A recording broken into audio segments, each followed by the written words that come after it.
묵상하는 사순절 기간에 참으로 은혜로운 찬양 진심으로 감사드립니다. 간디가 영국에 유학을 할 때 일입니다. 피터스라고 하는 교수님이 이 간디가 식민지 백성임에도 불구하고 고개를 숙이지 않는 것이 늘 못마땅했어요. 그런데 어느 날 대학 식당에서 식사를 하게 됐는데 피터스 교수님께서 먼저 와서 식사를 하고 있는데 간디가 밥을 퍼가지고 피터스 교수님 옆에 앉게 됐습니다. 그러자 거드름을 피우며 이 교수님께서 한마디 합니다. 그 돼지하고 새가 함께 자리에 앉아서 식사는 안 하는 법입니다. 아주 삭막한 소리를 했어요. 그러자 간디가 한마디 합니다. 예, 그러면 돼지는 계시고 새는 날아가겠습니다. 교수님이 졸지에 돼지가 된 거예요. 한 방 먹었다 생각하는 이 교수님께서 시험을 통해 가지고 골탕을 좀 먹여야 되겠다 문제를 내서 답을 보니까 거의 만점에 가까운 거예요. 그래서 어떡하나 하다가 질문을 던졌습니다. 간디 씨, 길을 걷다가 두 개의 보따리를 주었습니다. 그런데 딱 한 개밖에, 두 개 보따리를 만났는데 딱 한 개밖에 주울 수 없습니다. 하나는 돈자루고 하나는 지혜자루입니다. 어느 자루를 주울 것 같습니까? 어느 자루를 당신은 주우려고 합니까? 여러분은 어떤 자루를 주울 것 같아요? 돈자루입니까? 지혜자루입니까? 역시 현명하세요. 그래서 간디가 바로 대답이 나오는데 저는 돈자루를 줍겠습니다. 그랬어요. 그거 보라고 저 미개한 식민지 저 백성 그저 돈이나 밝힌다고. 그러자 간디가 한마디 했습니다. 예, 사람들은 자기에게 없는 것을 줍지요. 자기에게 없는 것을 줍는데. 그래서 또 한 방 먹었어요. 그래서 시험지를 돌려주면서 이 교수님께서 거기다가 단어를 하나 썼어요. IDIOT, 이디어트라고 하는 말을 썼습니다. 이 멍청이라고 써서 돌려준 거예요. 그래서 간디가 선생님께 선생님, 제 시험지에는 점수가 안 적혀 있고요. 선생님 사인만 적혀 있는데요. 네, 좀 우리가 좀 여유가 있을 필요가 있습니다. 이 간디의 대답을 드려보면 재치가 있고 유머가 있고 또 지혜까지 있습니다. 우리는 누군가가 나를 공격하면 내가 왜 돼지냐고 그렇게 맞서 싸우려고 하는데 이거 보니까 너무 재치 있잖아요. 얼마나 여유가 있어요. 우리가 살아가는데 지혜가 너무너무 중요합니다. 지혜 반드시 있어야 되죠. 오늘 십자가를 묵상하는 사순절 5번째 주일입니다. 십자가는 하나님의 지혜입니다. 왜 하나님의 지혜일까요? 하나님의 공의와 하나님의 사랑이 만족된 자리가 십자가다. 그러므로 십자가는 하나님의 지혜다. 오늘 우리는 이 십자가의 의미를 깊이 생각해 보려고 합니다. 그렇다면 어떻게 예수님의 십자가가 하나님의 공의를 만족시켰을까요? 하나님의 공의라는 말은 심판하시는 하나님이다라는 뜻입니다. 하나님이 법을 정하셨어요. 창세기 2장 17절 말씀에 선악을 알게 하는 나무의 열매는 먹지 말라. 네가 먹는 날에는 반드시 죽으리라. 이것이 최초의 하나님이 정한 법입니다. 원초적 법이라고 하죠. 선악과를 먹지 않고 약속을 지키는 것은 나는 창조자, 너는 피조물의 자리를 지키는 거야. 그래야 너 행복할 수 있어. 그러나 약속을 지키지 않고 창조자의 자리를 네가 탐하여 하나님 되겠다고 선악과를 먹으면 너와 나의 관계는 깨지는 거야. 하나님의 형상을 잃게 되는 거야. 너는 반드시 죽게 돼. 너는 불행하게 돼. 라고 하나님이 법으로 정하셨어요. 이게 최초의 법이에요. 최초의 인간 아담은 어떻게 했을까요? 이 약속을 어떻게 했을까요? 창세기 3장 4절부터 5절 말씀에 뱀이 여자에게 이르되 너희가 결코 죽지 아니하리라. 너희가 그것을 먹는 날에는 너희 눈이 밝아져 하나님과 같이 되어 선악을 알 줄 하나님이 아심이라. 네가 하나님 되라 라고 유혹합니다. 이 소리가 얼마나 달콤했겠습니까? 맞아, 내가 하나님 되어 살면 되는 걸. 굳이 하나님 섬기며 살 이유가 뭐가 있어? 내가 하나님 되어 살면 되지. 이 유혹 앞에 아담은 무너지죠. 로마서 5장 12절 말씀. 그러므로 한 사람 아담으로 말미암아 죄가 세상에 들어오고. 여러분, 이 죄가 뭐지요? 법을 어긴 거예요. 하나님과의 최초의 약속, 법을 어긴 거죠. 죄가 세상에 들어오고 죄로 말미암아 사망이 들어왔나니 이와 같이 모든 사람이 죄를 지었으므로 사망이 모든 사람에게 이르렀느니라 라고 성경은 말씀하죠. 한 사람 아담은 약속을 깨뜨렸습니다. 불순종했습니다. 죄는 불순종입니다. 우리는 죄하면 강도, 폭력, 도둑질, 이걸 생각합니다. 사실은 그것은 나무에 맺힌 열매와 같은 것들입니다. 그 근본적인 밑에 뿌리가 무엇입니까? 하나님을 향한 불순종. 그 불순종이 왜 찾아왔습니까? 네가 하나님 되라 라고 하는 그 유혹 앞에 맞아, 내가 하나님 될 거야. 이 교만. 그래서 교만을 죄의 뿌리가 되는 죄라고 하죠. 이 교만. 그래서 하나님과의 관계가 깨진 것입니다. 하나님의 형상을 잃어버렸어요. 실낙원했습니다. 인간이 당하는 모든 불행이 찾아들었어요. 선언대로 결국 사망의 존재가 된 거죠. 성경은 두 종류의 사망을 말씀합니다. 첫 번째는 우리의 심장이 멎는 생물학적 죽음입니다. 두 번째 사망은 영원한 형벌, 영벌에 떨어지는 사망이에요. 모든 사람이 사망에 이르렀다는 말은 둘째 사망, 영원한 형벌, 영벌에 처해지게 됐다라는 말입니다. 하나님의 공의는 하나님이 정한 법대로 심판하는 거예요. 하나님이 정한 법대로 나를 심판한다면 결과가 뭐죠? 너는 사망이야. 성경이 그렇게 선언했잖아요. 그래서 우리는 모두가 사망의 존재가 된 것입니다. 로마서 6장 23절에 죄의 삭은 사망이요 라고 말씀하잖아요. 언도했어요. 언도. 너는 사망이야. 피할 자가 없지요. 이 절망을 알았던 바울 사도의 탄식을 한번 들어보십시오. 로마서 7장 24절에 오호라 나는 곤고한 사람이로다. 누가 이 사망의 몸에서 나를 건져내랴. 이 놀라운 사실을 깨달았던 바울 사도는 그래서 탄식하고 있는 것입니다. 누가 이 사망에서 나를 건져내랴. 예외 없이 우리는 모두가 사망의 존재가 된 이 공고한 인생을 살아갈 수밖에 없는 자가 되었기 때문에. 여러분, 우리가 당하는 그 공고가 뭐지요? 타락전 아담과 하와는 매일 에덴 동산에서 하나님과 즐거운 데이트를 했다고요. 아담, 예 하나님, 오늘 나랑 데이트할까? 네, 좋아요. 하나님, 오늘 어느 쪽으로 갈까요? 저쪽으로 산책하자. 예, 좋아요.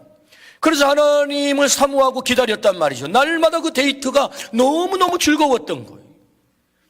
그런데 불순종, 선악과를 먹은 이후부터 하나님의 얼굴 보기가 두려워졌어요. 두려움이 찾아들었습니다.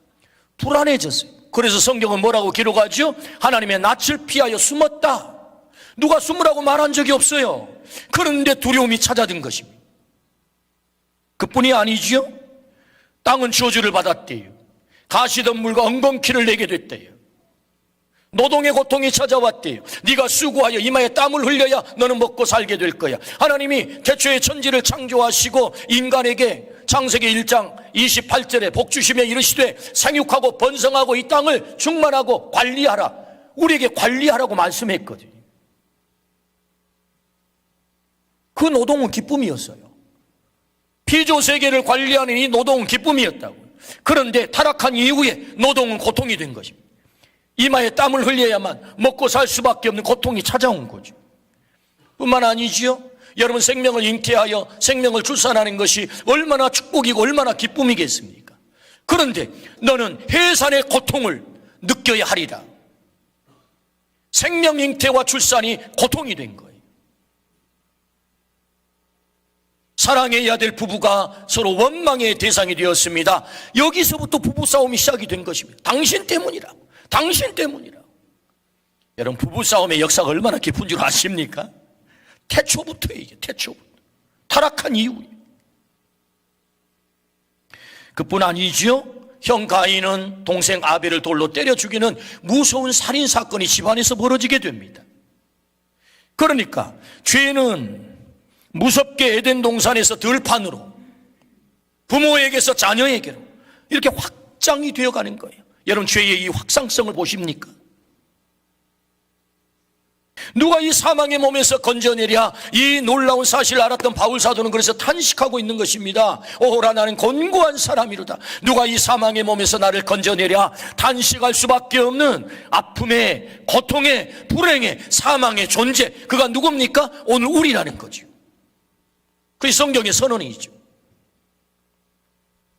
여기에 사망의 존재인 우리를 향한 하나님의 사랑이 필요해요. 하나님의 사랑. 그 사랑이 없이는 우리는 그 아픔의 길, 사망의 길을 걸어갈 수밖에 없단 말이죠. 어느 어미가 자식이 죄짓고 감옥 갔다고, 사형수가 되었다고 그 자식을 외면하겠습니까?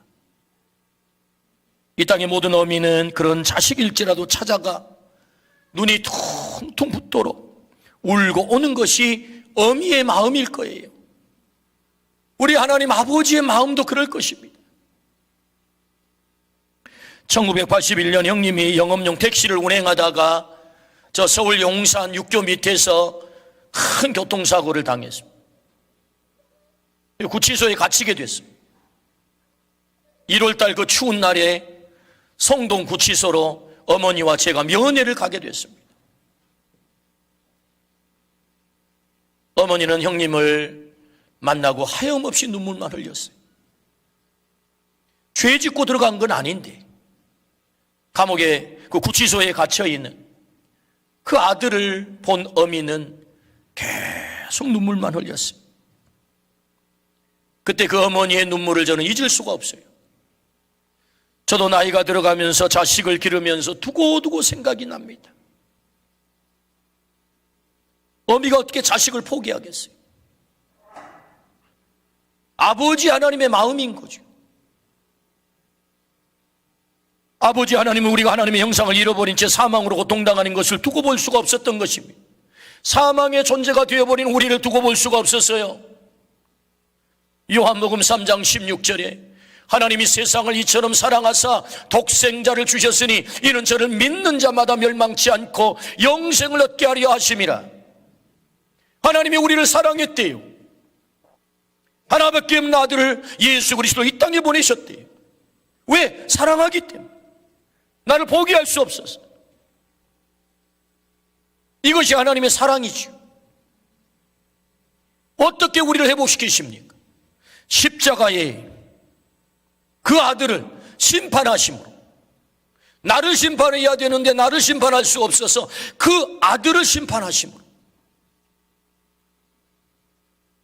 나를 회복시켜 주신 거죠.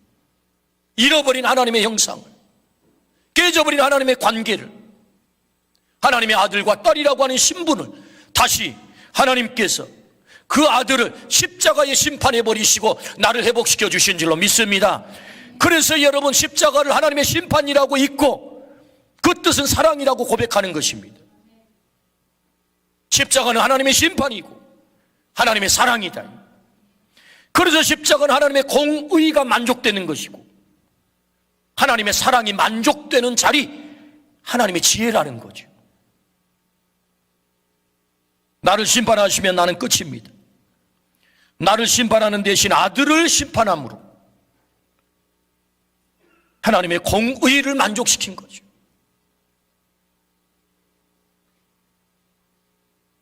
마가복음 10장 45절 말씀에 인자가 온 것은 섬김을 받으려 함이 아니라, 인자는 예수님을 말합니다. 예수님이 온 것은 섬김을 받으려 함이 아니라 도리어 섬기려 하고 자기 목숨을 많은 사람의 대속물로 주려 하십니다. 대신 죄를 속한 재물. 죄는 사람이 지었는데 재물이 대신 죽는 거예요. 근데 짐승 재물 가지고는 한계가 있기 때문에 안 되겠다. 완벽한 재물을 준비해야 되겠다. 그 완벽한 재물이 무엇입니까? 하나님의 아들 예수 그리스도가 완벽한 재물인 줄로 믿습니다. 그분은 죄가 없었단 말이죠. 보라, 세상 죄를 지고 가는 하나님의 어린 양이로다. 세례 요한의 그 말씀처럼 죄 없으신 완벽한 재물 아들 예수 그리스도를 이 땅에 보내셔서 어디에서 심판합니까? 십자가 위에서 심판하는 것입니다. 왜? 하나님의 공의 때문에. 그래서 대속물 되어 우리의 죄값을 지불하시고 그리고 우리를 회복시켜 주신 줄로 믿습니다. 여러분, 죄는 그냥 없어지는 거 아닙니다.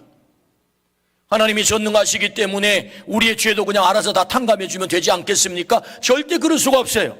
죄는 반드시 대가를 지불해야 됩니다. 그래서 나에게서 그 대가를 찾는다면 내가 이 땅에 존재할 수가 없어요. 그래서 아들에게서 내 죄값을 찾는 거죠. 그래서 십자가가 하나님의 공의의 자리이고 사랑의 자리인 거예요. 나를 향하여서 무한한 사랑을, 그 아들에게는 심판을. 그래서 공의와 사랑을 만족시킨 자리, 하나님의 엄청난 사랑이죠. 오늘 이제 다시 본문으로 돌아가 봅시다. 오늘 34절 제9시에 예수께서 크게 소리 지르시되,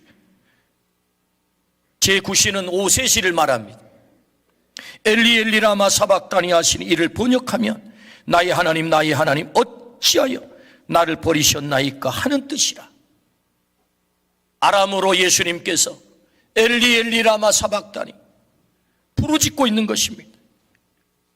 왜 나를 버리느냐고, 아버지 왜 나를 버리느냐고. 아들 예수님이 버림을 당하고 있습니다. 부르짖어도 아버지는 응답하지 않습니다. 어떻게 이럴 수가 있지요? 하나님 전능하시다며요. 전능하신 하나님이, 아버지가 왜 아들이 이렇게 구해달라고, 왜 나를 버리느냐고 그렇게 부르짖는데 아무 응답도 없이 침묵하고 있지요. 왜 외면하고 있지요? 왜 아들은 버림당해야만 했습니까? 그것은 하나님의 공의의 심판 때문이에요. 하나님의 공의, 그 심판 때문에 아들이 버림을 받아야 우리가 살 수 있기 때문에.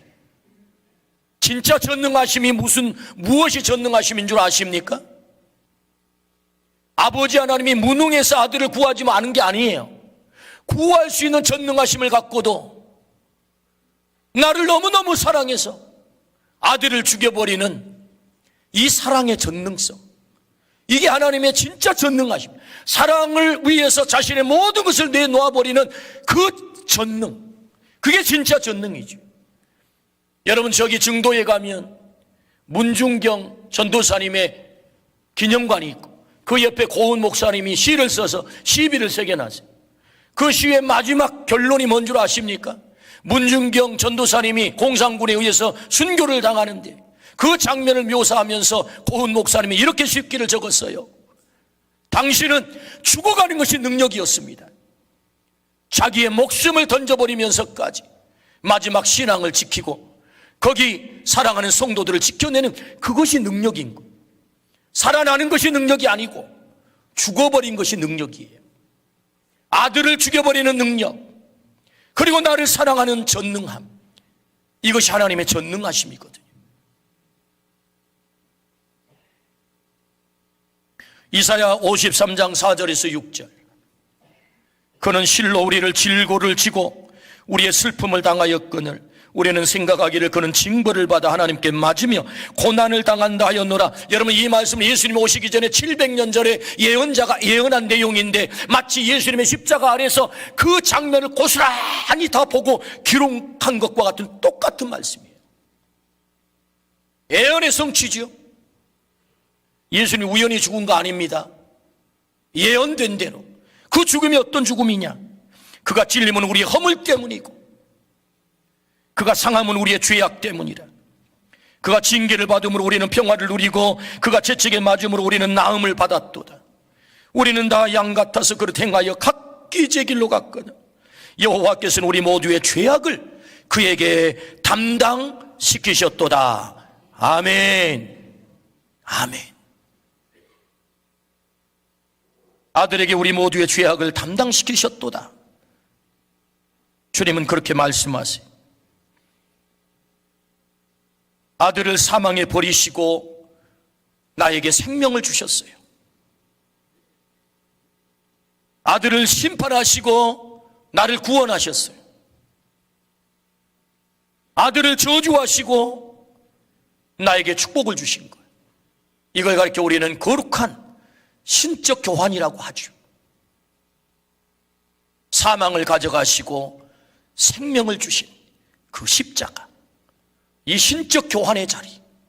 그래서 우리가 십자가를 사랑하는 것 아닙니까? 그래서 그 십자가가 우리의 구원이라고 우리는 고백하는 것 아닙니까? 그래서 그 십자가를 우리가 바라보면서 하나님의 사랑을 우리가 느끼는 것 아닙니까? 버림당하고서 하나님의 공의와 사랑을 만족시킨 거죠.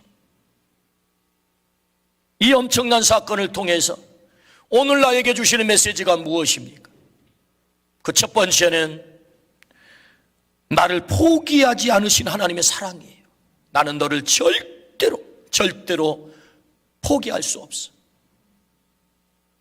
그 메시지를 주고 있는 거죠. 로마서 3장 23절에 모든 사람이 죄를 범하였으며 하나님의 영광에 이르지 못하더니 모든 사람 속에 나도 포함이 됩니다. 우리도 포함이 돼요. 우리는 결코 하나님의 영광에 이를 수 없는 존재가 되었단 말입니다. 그런데 나 대신 아들 예수님을 버리시고 나를 영광의 자리에 갈 수 있게 만드신 거죠. 로마서 5장 7절에서 8절 의인을 위하여 죽는 자가 쉽지 않고 선인을 위하여 용감히 죽는 자가 혹 있거니와 우리가 아직 죄인 되었을 때에 그리스도께서 우리를 위하여 죽으심으로 하나님께서 우리에 대한 자기의 사랑을 확증하셨느니라. 희생 없는 사랑이 어디 있습니까? 희생 없는 사랑 거짓이죠. 하나님의 사랑이 어떻게 나타났습니까? 아들을 희생시키는 거죠. 아들을 죽이는 거죠. 그리고 그 사랑을 나에게 확증했대요. 내가 너 사랑한다. 너를 끝까지 포기하지 않기 위해서 나는 내 아들을 십자가에 버렸다. 너를 포기할 수 없었어. 그러므로 하나님은 우리에게 말씀하세요.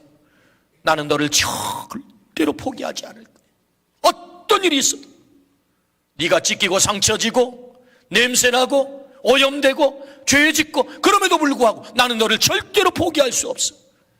나를 향한 하나님의 사랑의 고백이에요. 십자가는 나를 포기할 수 없다고 하는 하나님의 놀라운 사랑의 고백의 자리다. 할렐루야. 두 번째 메시지가 무엇입니까? 넌 내게 가장 소중한 존재야. 세상은 금수저 흙수저를 따집니다. 세상살이가 힘든 것은 우리가 무시당하기 때문이죠. 나를 소중히 여기지 않고 갑질을 하기 때문에 우리가 세상살이가 힘든 것 아닙니까? 우리나라에는 2만 명의 고아가 현재 있대요. 매년 4천 명이 그 시설에 입소를 한답니다. 과거에는 전쟁을 통해서 고아들이 생겨났어요. 어쩔 수 없는 거죠. 근데 지금은 부모가 버젓이 있어요. 근데 고아들이 생겨납니다. 그러니까 지금의 고아들은 이중적 상처를 안고 살아가는 거예요. 부모 없는 것도 힘들지만 부모가 나를 버렸단 말이죠.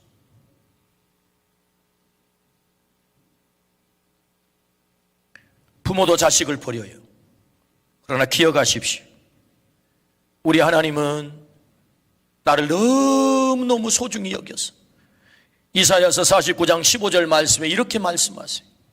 여인이 어찌 그 젖먹는 자식을 잊겠으며 자기 태에서 난 아들을 긍휼히 여기지 않겠느냐. 그들은 혹시 잊을지라도 나는 너를 잊지 아니할 것이다. 나는 너를 절대로 잊지 않을 거야. 어떤 경우에도. 그래서 네 이름을 내 손바닥에 새길 거야. 여러분 생각해 보십시오.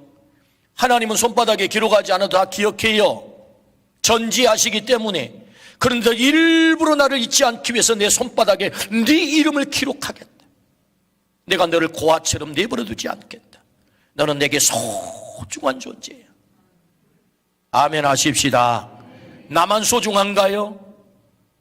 내 옆에 있는 그분도 그렇게 소중하다는 거죠. 하나님이 포기할 수 없는 소중한 존재. 하나님이 포기하지 않는데 왜 내가 포기합니까? 왜 내가 나를 포기합니까? 내가 왜 그 사람을 포기해? 하나님이 나를 포기하지 않는다는데, 하나님이 나를 소중하게 여긴다는데. 세 번째 메시지, 하나님께 나아갈 길을 열었어요. 마가복음 15장 38절 오늘 본문입니다. 이에 성소 휘장이 위로부터 아래까지 찢어져 둘이 되니라. 여러분, 위에서부터 아래로 휘장이 찢어졌대요. 사람이 찢으면 아래에서 위로 찢어져야 됩니다. 왜? 힘을 아래에서 가하기 때문에. 위에서부터 아래로 찢어졌다는 말은 하나님이 찢었다 그 말이에요. 하나님이. 이 휘장, 그러면 이 휘장이 어떤 휘장이죠? 여러분, 성막에는 지성소와 성소가 있습니다. 지성소는 하나님이 임재하는 자리예요. 그래서 대제사장이 1년에 한 번 대속죄일에 백성들의 모든 죄를 걸머지고 그 안에 들어가 하나님 앞에 사죄를 얻는 자리가 지성소입니다. 아무나 그곳에 갈 수 없어요. 함부로 들어가면 죽어요. 그곳이 지성소입니다. 그런데 여러분, 지성소와 성소를 가로막고 있는 휘장을 하나님께서 찢어버렸대요. 그 얘기는 곧 너 내게 와도 돼. 너와 나 사이에 막혀있는 관계가 열린 거야. 길이 열린 거야. 닫혀있던 천국문이 열린 거야 라고 말씀하는 거예요. 너와 나 사이가 죄로 말미암아 관계가 깨져버렸다. 하나님의 형상을 잃어버렸다. 그래서 너는 내게 올 수 없었어. 그게 율법으로 정해놓은 거였거든요. 근데 이제는 아니야. 내가 그 휘장을 찢어버렸거든. 그래서 길을 열었거든. 네가 내게 올 수 있도록 언제든지 너 내게 와서 날 만나고 나와 교제하고 나와 대화할 수 있도록 내가 길을 열었어. 예수 그리스도의 십자가가 하나님 앞에 나아갈 수 있는 길이 열린 줄로 믿습니다. 그 십자가가 위대한 것은 감히 하나님 앞에 나갈 수 없는 죄인된 우리를 하나님 앞에 언제든지 마음껏 나와 하나님을 만날 수 있도록 그 길을 열어놓으셨다. 그래서 십자가가 위대한 것입니다. 그러므로 세 번째, 오늘 이 위대한 사건을 통해서 들려주신 메시지가 무엇입니까? 우리가 하나님 앞에 언제든지 나갈 수 있는 길이 열렸다. 그러므로 너 내게 와라. 나 너랑 만나고 싶어. 하나님이 초청하는 것입니다. 오늘 우리 모두가 열린 그 길을 통하여서 하나님 앞에 나아가 하나님을 직접 대면해서 만나기를 주의 이름으로 축원합니다. 단독자로 서서 하나님을 직접 대면하기를 축복합니다. 하나님이 열어놓으신 이 길, 새로운 길, 생명의 길, 천국의 길, 그 길이 열렸다라고 말씀하세요. 히브리서 4장 16절 말씀에 그러므로 우리는 긍휼하심을 받고 때를 따라 돕는 은혜를 얻기 위하여 은혜의 보좌 앞에 담대히 나아갈 것이니라. 아멘. 은혜의 보좌, 하나님이 임재하는 자리, 시은소, 아무나 그곳에 갈 수 없었습니다. 그런데 우리로 하여금 그곳에 올 수 있도록 담대히 은혜의 보좌 앞에 나올 수 있도록 이 십자가가 그 길을 열어주신 줄로 믿습니다. 아멘. 우리 주님께서 십자가 위에서 엘리 라마 사박다니, 나의 하나님 어찌하여 나를 버리시나이까, 그렇게 부르짖습니다. 이 아들의 부르짖음에 전능하신 아버지 하나님은 철저히 침묵하세요. 우리는 예수님의 십자가의 고통 생각하면 그분이 처절하게 채찍을 맞으시고 살이 다 찢기시고 비아 돌로로사를 십자가를 지고 오르시고 쓰러지고 그 길바닥에 선혈의 발자국을 찍고 그리고 가시관을 쓰시고 손과 발에 못이 박히며 그 뼈가 부셔지고 옆구리에 창을 맞으시고 6시간이나 산채로 그 십자가에 매달려 죽어가는 이 고통을 먼저 우리는 생각합니다. 예, 맞습니다. 그 십자가는 극단의 고통을 주는 형틀입니다. 그러나 우리 예수님에게, 아들된 예수님에게 더 큰 고통이 있어요. 그게 무엇입니까? 아버지 하나님께 버림을 당하는 고통이에요. 버림을 당한 고통. 왜 버림을 당해야 됩니까? 날 버릴 수 없어서. 죄 없으신 그 아들을 우리 하나님은 버리시는 것입니다. 이것이 하나님의 전능하심이에요. 나를 사랑하시는 전능하심. 사순절 5번째 주일에 우리는 주님의 이 십자가를 묵상하는 것입니다. 나를 사랑해서 아들을 버리셨구나. 그래서 나를 구원하셨고 나를 살리셨구나. 아픔 없는 사랑이 어디 있겠습니까? 사랑이 하나님께서 나를 너무나 사랑하셔서 아들을 죽이면서 차마 눈 뜨고 볼 수 없어 제6시에서 제9시 12에서 오후 3시까지 하늘이 깜깜해졌대요. 그냥 깜깜해진 거 아닙니다, 여러분. 하나님도 그 아들이 죽어가는 그 모습을 볼 수가 없어서 하늘이 깜깜해진 거예요.